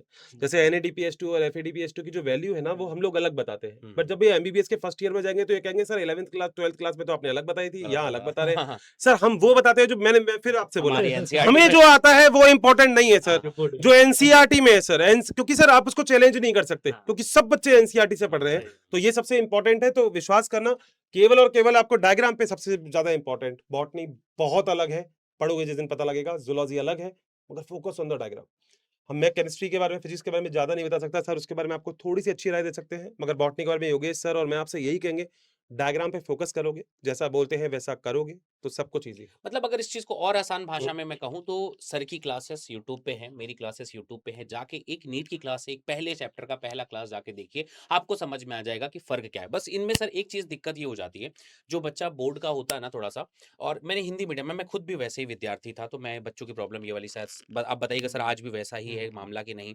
मैं तो बहुत पहले बोर्ड दिया था जब, तो बोर्ड में क्या करता है बच्चा कि कुछ 11th में उतना फोकस से पढ़ता नहीं, क्योंकि वो तो होम एग्जामिनेशन है, तो बच्चा अपने आप ही निकल जाता है। सही बात है। 12th में जो आता है तो वो क्या करता है कि साल भर थोड़ा बहुत पढ़ता रहता है, प्रैक्टिकल प्रैक्टिकल दुनिया भर का करता रहता है, और दिसंबर में आने के बाद वो खास प्रकार की एक बुक पुस्तक आती है ना, किसी को परीक्षा बोध, वन कुंजी, वीक वन सीरीज भी वीक आती वाला है है ना, सर, ये उसमें हमारे टाइम भी आती थी है वन ना, वीक सीरीज ना। है ना। सर हम लोग तो मतलब ऑफलाइन में पढ़े थे तो उतना कुछ नहीं हो पाता था, लेकिन हाँ। बुक तो आती थी। बुक है ना, आती थी, बुक वही तो वही आती वही थी। तो वो बुक आती थी, हाँ। तो उस बुक से पढ़े, सर गैस पेपर और आते वही थे। वही वही वही वही गेस पेपर, क्वेश्चन बैंक, परीक्षा साथी, क्या क्या बहुत सारे आते थे। है ना। हाँ, तो बिल्कुल। उसमें से एक ये था कि परीक्षा बोध या फिर हाँ, कुंजी ऐसा करके एक आती थी, हाँ। उसको पढ़ लो, एक चैप्टर के 15 क्वेश्चन बना लो, तो आपके बन जाते हैं। अब बिल्कुल। लेकिन इसका सबसे बड़ा नेगेटिव चीज ये है ना सर, कि इसके बाद जब आप 12th के बाद जाएंगे, ना सिर्फ नीट सर, आप कोई भी कोई भी एग्जाम एग्जाम दोगे ना, तो इस तरह की पढ़ाई कभी मत करो यार, अपने ऊपर या फिर भगवान के ऊपर या हमारे ऊपर एहसान मत करो यार। पढ़ रहे हो तो थोड़ा अच्छे से पढ़ो, शॉर्टकट कुछ नहीं है सर।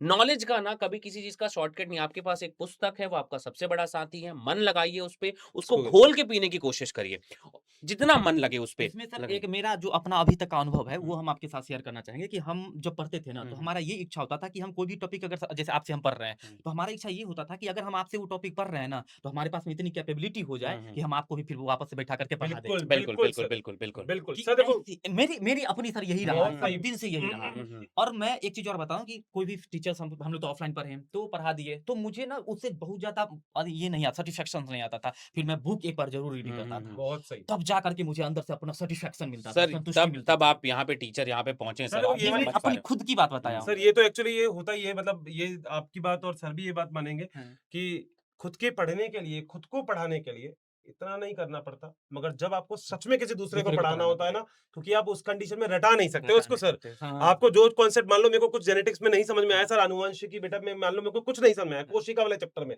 मुझे नहीं समझ में आया माइटोकॉन्ड्रिया ऊर्जा बनाता है क्या करता है, नहीं समझ में आया, मैं रट लूंगा, मान लो मेरे लिए पढ़ना है, मैं रट लूंगा। मगर वही चीज अगर आप मेरे से पूछोगे सर, तो मैं आपको रटा नहीं सकता ना सर, मुझे आपको समझाना पड़ेगा। तो बस यही बेटा देखो, एक छोटी सी बात मानो, आज सर हम लोग बेंच के इस साइड है, हम कभी बेंच के उस साइड होते थे। आपको भी नो डाउट, आप में से बहुत सारे बच्चे हो सकता है टीचर बनना चाहेंगे, आगे कुछ भी बनना चाहेंगे, क्योंकि मुझे लगता है सर आप जो ये नीट का एग्जाम देंगे ना, इसके बाद आप एमबीबीएस भी करते हैं, तो इस बार भी आपको पता होगा यूपीएससी में जो फर्स्ट रैंक आई है सर, डॉक्टर ही है। वो डॉक्टर है, वो बिल्कुल डॉक्टर, सर। वो मतलब आप समझ सकते हो ना ताकत। तो दिमाग चलाने की जो काबिलियत है ना, वो बस हम आपको देने वाले हैं। हम्म। ये जिसमें जंग लग गई ना थोड़ी बहुत, लग रहा है ना मशीनरी में जंग लग गई, देखो जरा खुद देखो, ऐसे ऐसे ला के देखो, इसमें कुछ काम की चीज आ रही है? आलतू फालतू चीज भरी पड़ी है। आधी से ज्यादा हार्ड डिस्क में जाने क्या पड़ा है, तुमको पता भी नहीं है इस हार्ड डिस्क में क्या भरा है। और उसकी काबिलियत मैंने तुमको बताई थी, बहुत काबिलियत है।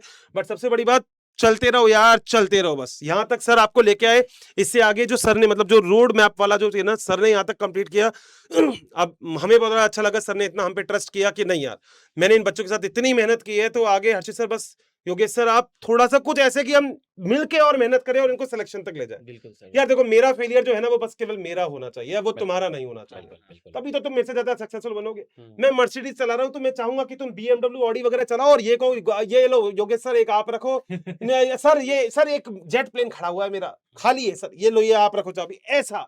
और ये लेवल तुम समझ सकते हो, गांव में डॉक्टर बनोगे ना बेटा, अलग ही जलवा अलग ही जलवा टाइट हो होगा। जाएगा। तो सर और हम तो एक ही चीज कह रहे हैं कि सर अभी तो क्लास नहीं चल रही है, हम लोग नॉर्मल बातचीत कर रहे हैं, सिलेबस की बात कर रहे हैं, इतने मजे आ रहे हैं। अगर क्लास में पूरे साल में तो सर, और सर क्लास लिटरली में देखो, हम तो कितनी मजे टीचर हैं आते हैं। तब। अब कई सारी ऐसे होते हैं कि जब हम गप्पे मारते हैं, तो हाँ, आज सर से आपसे हो सकता है मैं वैसे गप्पे नहीं मारूं, हाँ। मगर जब बच्चा सामने बैठता है तो अलग ही गप्पे चलते हैं वो सर, फिर दिल वो खोल के दिल खुल के गप्पे चलते हैं सर। हाँ, और सर बिल्कुल, यही बिल्कुल। चीज है भी सर, मतलब मैं कई बार ना, मतलब मैं ये चीज फील करता हूँ कि आज हम बेंच के इस पार हैं, तो शायद हम बहुत सारी बातें कह देते हैं, बेंच के उस पार बच्चा बहुत सारी परेशानियों से उलझ रहा होता है। तो मैं आपको इतना ही कहना चाहूंगा यार, ये इतना कठिन रास्ता नहीं है हाँ, सक्सेसफुल होना। सही बात। इस दुनिया में आप देखो ना, चारों तरफ लोग डिस्ट्रैक्टेड ही हैं। अब के डेट में सफल होना बहुत आसान हो गया है कि पूरी दुनिया मोबाइल मोबाइल इन सब चीजों में इतना डिस्ट्रैक्टेड। आप थोड़ा भी अपना रास्ता कुछ 3 4 5 घंटे अपने आप को अगर सुदृढ़ तरीके से अपने लक्ष्य की तरफ में देते हो, तो आप सफल हो जाओगे। कोई बहुत बड़ा तीर नहीं मारना है, रॉकेट साइंस नहीं है, कुछ लिमिटेड चीजें उनको पढ़ना है, आप आराम से डॉक्टर बन जाओगे। बस धैर्य, और ध्यान। सबसे बड़ी चीज यार देखो, पता है तुम जब स्ट्रेस में आते हो ना, हाँ। पता है तुम क्या गलती करते हो? तुम जाते हो तुम्हारे अंकल के पास, जिनकी परचूनी की दुकान है तुम्हारे कोने में, है ना? पक्का बताओ, है ना? ये जो कोने वाले परचूनी वाले अंकल की दुकान में, मतलब सुबह से शाम तक सर कोई आया नहीं। अब अंकल अलग स्ट्रेस में है कि आज बिक्री नहीं हुई, मगर पता नहीं क्या हो गया, हमारा 1 पैसे का मेरा कुछ बिका ही नहीं। और तुम पूछ रहे हो अंकल अब मेरी 10th क्लास तो हो गई, 11th हो गई, अब मैं क्या करूं? अंकल कहे छोड़, तो दुकान पकड़ ले, छोड़ तो दुकान। तुम कहोगे हाँ मेरे अंकल बहुत अच्छे हैं, इन्होंने बचपन से अच्छी राय दी है। तुम गलत जगह खटखट करते हो भाई गेट। मतलब हम जो तुम्हें बोल रहे हैं ना, बस अब तुम्हें करना है। मैं लिटरली बोल रहा हूं, तुम्हें कुछ नहीं सोचना है। ये दोनों कान को बिल्कुल खुला रखो, अपने दिमाग को बिल्कुल जागृत रखो, बस ये चीज सोचो कि बस अब तुम्हें करना है। तुम ड्रॉपर, मतलब अब तो ड्रॉपर समझ गए होंगे, 12th अगर तुमने पास कर ली है और फिर तुम्हें लगता है कि हाँ मैं कर सकता हूं, मैं नीट फोड़ सकता हूं, विश्वास करो हम 1 साल या खुद को इतना तो टाइम दे अब सकते सर हो ना। एक चीज हम यहाँ पर और क्लियर कर देते हैं, जैसे कि आप दोनों सर ये बोल रहे थे कि हम बेंच की इस तरफ है और वो बेंच की उस तरफ है। बिहार के बच्चे सर नहीं समझते हैं, मतलब हम ये कह सकते हैं कि हम कैमरा के इस तरफ है, आप हाँ, कैमरा के कैमरा के बाहर इस तरफ। नहीं, कैमरे कहने का के उस मतलब कि तरफ हम है। टीचर हैं, हाँ। हम आपके सामने खड़े हैं, आप वहां पर बैठे हैं। आज हाँ। आप हमें सीख रहे हैं, कल आप हमसे और सीखेंगे। दोस्तों हमारी रिस्पॉन्सिबिलिटी समझो ना, हाँ। हमारी रिस्पॉन्सिबिलिटी बहुत ज्यादा है, हमारी जिम्मेदारियां बहुत ज्यादा है तुम लोगों के प्रति। हम लोगों की इतनी जिम्मेदारी है कि हम यहाँ पे बैठ के अगर हम तुमसे ये बात बोल रहे हैं कि 1 साल हमें दो, अगर तुम 12th पास कर लिए हो, अगर तुम सच में 11th हो तो 2 साल दे दो भाई। 11 दो, 12 दो, मैं कह रहा हूँ कुछ मत सोचो। अच्छा सर, मम्मी एक पापा को हम तीनों एक की स- शक्ल एक दिलाते सवाल हो तो और और कह है। दो इन्होंने करना सर है। एक क्वेश्चन और है कि अगर कोई 11th से तैयारी कर रहा है नीट की, तो उसको कितने देर पढ़ना चाहिए? अगर कोई ड्रॉपर से पढ़ रहा है तो उसको कितने घंटे पढ़ना चाहिए? लगभग एक अप्रॉक्स टाइम बताइए सर। सर देखो, मैं इसमें एक छोटी सी बात बोलूंगा। हाँ। 11th क्लास का बच्चा अगर स्कूल वगैरह भी जाता है तो उसके लिए भी तो नो डाउट टाइम निकालता है वो। सर बिहार के बच्चे स्कूल नहीं जाते हैं। ठीक है, तो सर मेरे ख्याल से सेल्फ स्टडी के लिए मैं कह रहा हूँ सर, देखो टाइम टेबल में उल्टा चलो बेटा। 6 से 7 घंटे तो पहले तो सोने को निकालो। स्वस्थ मनुष्य को सर इतनी नींद आराम से, चाहिए, हाँ, 6 और सात जिस एज में ये है इनको नींद चाहिए 6 से 7 घंटे की। सर 1 घंटे घर वालों से या दोस्तों से बातें बातें करने का होना चाहिए, स्ट्रेस सर फ्री रहता है। हाँ, हाँ। 1-2 घंटे खाने पीने का, जो भी तुम सुबह शाम का खाना वाना खाते हो वो 1 घंटे और तुम्हारा रिलैक्स करो, जो बाकी टाइम बच रहा है बस पढ़ो। और इसमें सर टाइमिंग नहीं होता सर, मेरे को लगता है हाँ। हर किसी बच्चे का अलग होता है सर। हाँ। मगर बेटा पढ़ने तीनों सब्जेक्ट है, मतलब बायोलॉजी भी पढ़नी है, वो फिजिक्स भी और केमिस्ट्री भी। सर बच्चे क्या गलती करते हैं, नॉर्मली मैं भी करता था, आज मैं फिजिक्स ही पढ़ूंगा, अब ये पूरे हफ्ते में फिजिक्स पढ़ूंगा, मैं केमिस्ट्री नहीं पढ़ूंगा, मैं बॉटनी। अब सर होगा क्या, फिजिक्स तो वो पढ़ रहा है, जिसमें वो हो सकता है टीचर के साथ साथ चले गया। केमिस्ट्री में बैकलॉग हो गया सर, जूलॉजी में बैकलॉग हो गया, बॉटनी में बैकलॉग हो गया। अब अगले हफ्ते उसको ये दिक्कत है, और यार मैं पिछले हफ्ते तो बॉटनी जूलॉजी पढ़ा ही नहीं था, अब मैं क्या करूंगा? तो यार ये वाली चीज नहीं होनी चाहिए। डेली पढ़ने हैं, सारे सब्जेक्ट पढ़ने हैं, और देखो टाइमिंग नहीं। तुम्हें लगता है सुबह तुम्हें 4 बजे उठना है, वैसे पढ़ो। तुम्हें लगता है मैं 4 बजे उठ के नहीं पढ़ता, मैं तो 6 बजे, मैं तो रात को पढ़ता हूं, तो सर देखो मेरे ख्याल से वो सबका, अपना मैं इतना मानता हूँ टाइम टेबल सर सबका अपना अपना होता है। उसमें तो हमको ये भी नहीं करना चाहिए कि बेटा सुबह 4 बजे उठ के पढ़ना है तुमको, ऐसा भी नहीं। तुम्हें जितना भी जैसा पढ़ मन सके, करे जितना करो। हाँ, मैं कह रहा हूँ तुमको गप्पे का टाइम निकाल दिया, तुमको घूमने फिरने का टाइम निकाल दिया, 7 घंटे तुम्हारे सोने के निकाल दिए, वो बहुत जरूरी रहते हैं ना। उसके बाद तो हाँ। पढ़ना ही पढ़ना है। तो तुम्हें करना क्या है? तुम्हें कहीं जाना नहीं है, तुम्हें बस घर वालों से गप्पे मारने हैं, हमसे पढ़ना है। हाँ, ये शक्ल तुम्हें झेलनी पड़ेगी।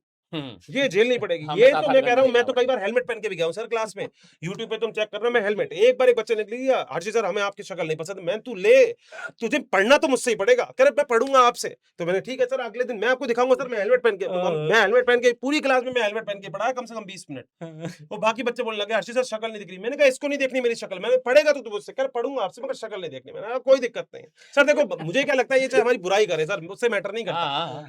तेरा सिलेक्शन हो जाएगा ना भाई, तुम मत लियो हमारा नाम, मैं कह रहा हूँ मत लियो कभी। तो जब तू बूढ़ा हो जाएगा, जब तेरा रिटायरमेंट हो जाएगा, तब तू कभी तो बोलेगा अब पढ़ता तो था, अब मुझे पढ़ाया था निशांत सर, योगेश सर और हर्षित सर ने, कोई नहीं बेटा, अब तो दांत उड़ गए, मगर ठीक है तब नहीं बोला तो बेटा कोई दिक्कत है, हम तो तब तक के लिए भी तैयार है, बिल्कुल। हमारे पास मैसेज आ जाएगा तुम्हारा। और तो एक चीज जो सर बच्चे बहुत गलती करते हैं, टाइम टेबल के पॉइंट में बता रहा हूँ, कि जब बच्चा स्टार्ट कर रहा होता है ना, तो बायोलॉजी वाले बच्चों को थोड़ा फिर भी बायोलॉजी अच्छी लगती है, बायो में भी ऐसा होता है कि जूलॉजी अच्छी लगती है, जूलॉजी में भी ह्यूमन फिजियोलॉजी अच्छी लगती है। तो धीरे धीरे बच्चा ना ऐसे कुछ टॉपिक अपने फेवरेट बना लेता है। जैसे मेरी एक गलती थी, जब मैं 11th पढ़ रहा था, 12th पढ़ रहा था, तो उस समय मुझे पता नहीं बाकी चीजों पे तो उतना मन नहीं लगा।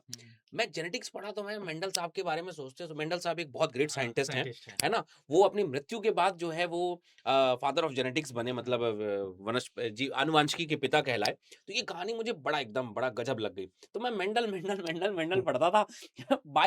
बाकी की बॉटनी हमने पढ़ी नहीं। फिर उसके बाद फिजिक्स केमिस्ट्री तो और कम होता गया, केमिस्ट्री में और कम, फिजिक्स में और कम। तो ये बस मत करना यार कि 11th अगर स्टार्ट कर रहे हो ना कि सर बायोलॉजी से ज्यादा क्वेश्चन आ रहा है, हाँ। तो ऐसा ना कि बच्चा की बायोलॉजी ही खूब पढ़े, फिजिक्स केमिस्ट्री पढ़े ही ना। सर यही तो गलती करते हैं। यही इसी पॉइंट की तो बात कर रहा हूं मैं, कि अगर आप फिजिक्स केमिस्ट्री को आप शुरू से बिल्कुल आप ये काम करिए, कम पढ़िए।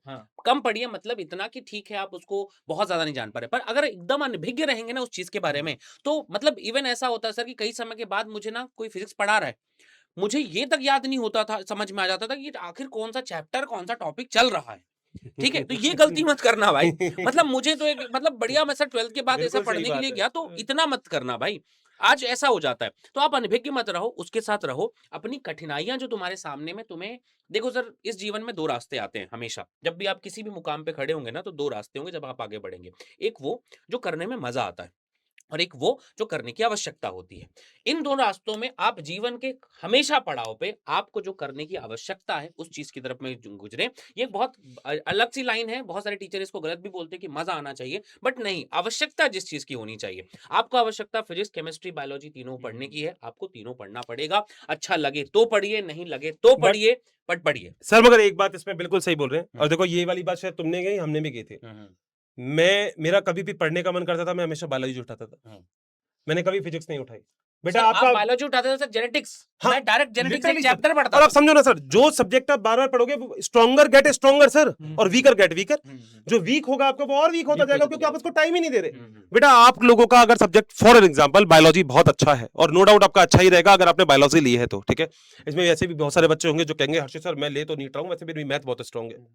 बेटा असलियत तो तू भी जानता है। एक सवाल, एक बहुत जेन्युइन सवाल यहाँ पर ये है कि हमारे बिहार में क्या होता है कि बच्चे क्या करते हैं, बायो तो लेते हैं लेकिन मैथ एक्स्ट्रा में ले लेते हैं। अब वैसे बच्चे फिर नीट कर पाएंगे क्या? सर मुझे लगता है वो शायद कल हम भी डिस्कस कर रहे थे, दो नाव वाले कंडीशन मेरे ख्याल से तो नहीं होनी चाहिए, क्योंकि आजकल कंपटीशन टफ हो गया है सर। आजकल कंपटीशन टफ हो गया, आपको पता है आपको क्या बनना है, तो मेरे ख्याल से एक सब्जेक्ट के साथ रहेंगे तो शायद ज्यादा सही रहेगा। ये मतलब सर बहुत सारे बच्चे करते हैं, और इनके पेरेंट्स ही इनको ये करवाते हैं। बट मेरा ये ऑप्शन, मतलब जो 10th वाले बच्चे हैं ना, कि अगर आपने कोई ठान लिया बात, शुरू से ही फाइनल डिसीजन ले हाँ, लीजिए। क्योंकि आपके दिमाग में अगर टेंशन है तो आप 12th के बाद फिर क्या करेंगे? आप ना पूरा अच्छे से मैथ्स पढ़ पाए, ना पूरा अच्छे से बायोलॉजी पढ़ पाए। मतलब ओवरऑल ये सारे गोल ही फिक्स नहीं कर पाते हैं, हाँ, इसीलिए दो सब्जेक्ट ले लेते सर हैं। एक्चुअली वो तो इसलिए क्योंकि मम्मी ने बोला बेटा डॉक्टर, ना पापा बोले डॉक्टर बनाओ, मम्मी कह रही बेटा नहीं बेटा मेरा इंजीनियर बनेगा। ओके मम्मी दोनों काम करूंगा, चलो आ जाओ। अच्छा ठीक है, अच्छा आप दोनों ले लिए। हाँ। आप उसके बाद 12th के बाद आप मैथ से लेकर के आईआईटी की तैयारी करेंगे, और कोई दूसरा तीसरा ऑप्शन नहीं है। आप नीट की तैयारी करेंगे। कंपैरेटिवली नीट ज्यादा अच्छा एग्जाम है, कहने का मतलब एक तो इजी है, नीट से आईआईटी से थोड़ा इजी है, ज्यादा सीट है, ज्यादा ऑप्शंस एक्सप्लोर करने के मिलते हैं। वहां पर आप सिर्फ इंजीनियर बनते हैं, वो भी आईआईटी एनआईटी से। यहाँ पर आप बीएमएस बीएमएचएस एमएस दुनिया भर का बहुत सारे ऑप्शंस हैं, और आप अपनी जो भी आपका आकलन कहता है कि आप ये कर सकते हैं, उस हिसाब से आप। और सर फोकस नहीं कर पाएंगे ना, दो सब्जेक्ट लेंगे सर। आईआईटी में फिजिक्स अलग चलती है सर। हाँ, बिल्कुल, मतलब लिटरली आईआईटी में मैथ अलग चलती है, और आजकल तो सर कंपटीशन ऐसा हो गया, बायोलॉजी का भी आपने लास्ट ईयर के हमने भी पेपर देखे हैं सर, अब वैसा नहीं आता कि आप बस पढ़ के चले गए तो आपका हो जाएगा। अब आपको सच में अपना आईक्यू डेवलप करना पड़ेगा, और सर वो शायद तभी होगा जब आप टाइम दे सकते हो। और सर मेरे ख्याल से मैथ्स प्रैक्टिस मांगती है, और बायोलॉजी भी आज के टाइम में तो कहता हूँ वो इजी वाली बात नहीं है कि आपने पढ़ लिया तो हो जाएगा, नहीं, अब वो प्रैक्टिस सर मांगेगी। अब हमको आपसे। अगर कहा जाए तो हमको लगता है कि बायोलॉजी जो है ना वो मैथ से ज्यादा टफ लगता है। सर कॉन्सेप्चुअल नहीं सर, टफ की बात मैं आपको बताता हूँ, टफ की बात सर वो शायद पढ़ने और पढ़ाने का वो आता है। जैसे मैं आपको बताऊँ, मुझे पादप जगत नाम से एक चैप्टर है, ये सर भी बताए होंगे सर, और बेटा शायद आप लोगों ने जिन्होंने 11th पढ़ लिया है, पादप जगत एक ऐसा चैप्टर है सर, मैं जब पढ़ता था ना, और शायद जब से मैं पढ़ाने भी लगा, तो मैं 2-3 साल तक तो यही समझता था, मैंने कहा ये है क्यों, मुझे कभी नहीं समझ आया उस चैप्टर का मोटिव। पर सर लिटरली जब मैंने उसको सर समझ सकते, जब मैंने सेल डिवीजन से उसे मर्ज कर दिया, कोशिका विभाजन वाले चैप्टर से थोड़ा सा मर्ज कर दिया उसके लाइफ साइकिल, क्योंकि लाइफ साइकिल में ही अटकते हो तुम। सबसे बड़ा तो सर वहां पे आने के बाद मुझे लगा, मैंने कहा इतना आसान चैप्टर है ये।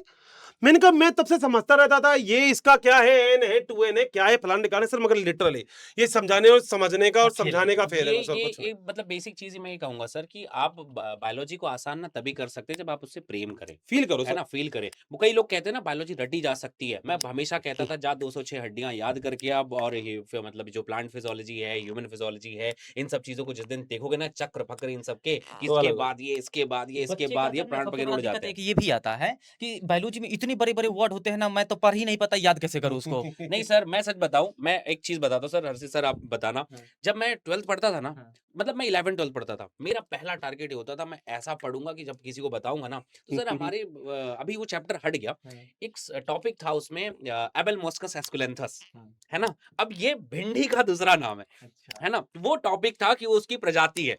अब मुझे याद करने में मजा आ जाए कि ऐसा टॉपिक पढ़ूंगा मैं कि मजा ही आ जाएगा, है ना। मैं क्रिएटिव होना चाहिए सर। पूरी दुनिया जो है ना, ग्रेगर मेंडल कहती थी, मैं हमेशा कहता ग्रेगर जॉन मेंडल सर, तो ये एक छोटी सी चीज है जो मुझे ना उससे प्रेम करने के लिए प्रोत्साहित करती थी, है ना, कि बैसिलस thuringiensis एक बैक्टीरिया का नाम है ना, तो वो बैसिलस thuringiensis, अब ऐसा मतलब नाम सुनने के बाद सर हम हिंदी मीडियम के बच्चे इतनी अंग्रेजी बोल रहे, हमारे माता पिता खुद आए है लड़का। और सर यही 11th में मुझे याद आ रहा है, 11th में जब मैं स्कूल में था तो टीचर ने हमको नया नया बताया था कि बेटा तुम सब लोग इंसान हो, मगर तुम्हारे सबके नाम अलग है, मगर तुम सब होमोसेपियंस हो। सर हम बड़े खुश हो गए, हमने कहा यार हम होमोसेपियंस है। अब सर मैथ का सेक्शन अलग था, हमारा बायोलॉजी का बॉटनी का अलग था। अब सर वहां पे मैथ वाले भी दो तीन दोस्त थे, मैंने कहा ओ होमोसेपियंस। अब सर उसे ऐसा लगा पता नहीं आई एम अब्यूजिंग, मैंने कुछ उसको गलत बोल दिया।